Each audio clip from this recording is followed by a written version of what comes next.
నాగుల అగ్ని ప్రమాదంలో సర్వం కోల్పోయిన బాధిత కుటుంబాలను ఆదుకోవాలని అన్నారు ఎల్బీ నగర్ ఎమ్మెల్యే సుధీరెడ్డి. ఇండ్లు కాలిపోయి కట్టు బట్టలతో బయటకు వచ్చిన బాధితులకు ప్రభుత్వం 10 లక్షల నష్టపరిహారం అందించాలని అన్నారు.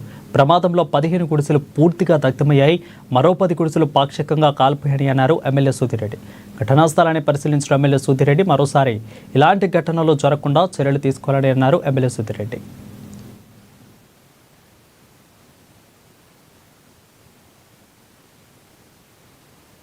సాయినగర్ లో అందరూ పేదవాళ్ళు ఉండే ప్రాంతము. అందరూ కూడా పొద్దున షార్ట్ సర్క్యూట్ కావడం వల్ల ఒక గుడిసె అందుకొని మిగతా దాదాపు చాలా గుడిసెలు కాలిపోయినాయి. దాంతో పాటు సిలిండర్లు 7 సిలిండర్లు పేలడం వల్ల మంటలు బాగా వ్యాప్తి చెందడం వల్ల అగ్నిమాపక దళం వచ్చేసి ఫైర్ ఇంజిన్ వాళ్ళు వచ్చి ఎంబడే కంట్రోల్ చేసిండ్రు. ఇప్పుడు మంటలు అదుపులోకి వచ్చినాయి, కానీ పాపం వాళ్ళ పేదవాళ్ళకి అంతా నష్టపోయింది. అంటే వాళ్ళ పట్టా కానీ, ఇంట్లో ఉన్న చిన్న బంగారం కానీ, లేకపోతే చాలా క్యాష్ కానీ కట్టుబట్టలతోటి ఇలా రోడ్డు మీద పడ్డారు కొంతమంది. పాపం వాళ్ళందరినీ కూడా ఆదుకోవాల్సిన బాధ్యత ప్రభుత్వానికి ఉన్నది. మళ్ళీ వాళ్ళకి పట్టాలు కాలిపోయిన వాళ్ళందరికీ రీపట్టాలు ఇవ్వాలి. ఎందుకంటే వాళ్ళ నెంబర్ గింబర్ అంతా కొట్టేసి మళ్ళీ సిస్టంలో ఉంటుంది మండల ఆఫీస్ వాళ్ళకు.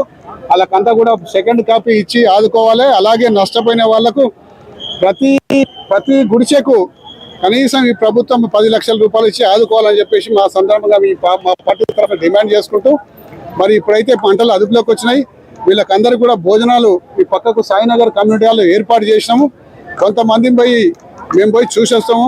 మాతో పాటు ఎక్కువ మంది రావడం వల్ల ఆడ వాళ్ళ సహాయ చర్యలకు అంతరాయం ఏర్పడతామని చెప్పి ఎవరిని రావద్దని అంటున్నాము. మేము పోయి చూసొచ్చిన తర్వాత ఎంఆర్ఓ గారు అంచనా వేసి ప్రభుత్వానికి నివేదిక అందజేస్తారు. తక్షణం ప్రభుత్వం స్పందించాలని చెప్పి కోరుకుంటున్నాం. ఫైర్ యాక్సిడెంట్ జరుగుతుంది, సాయినగర్ లో గుడిసెలు కలుగుతుందని చెప్పారండి.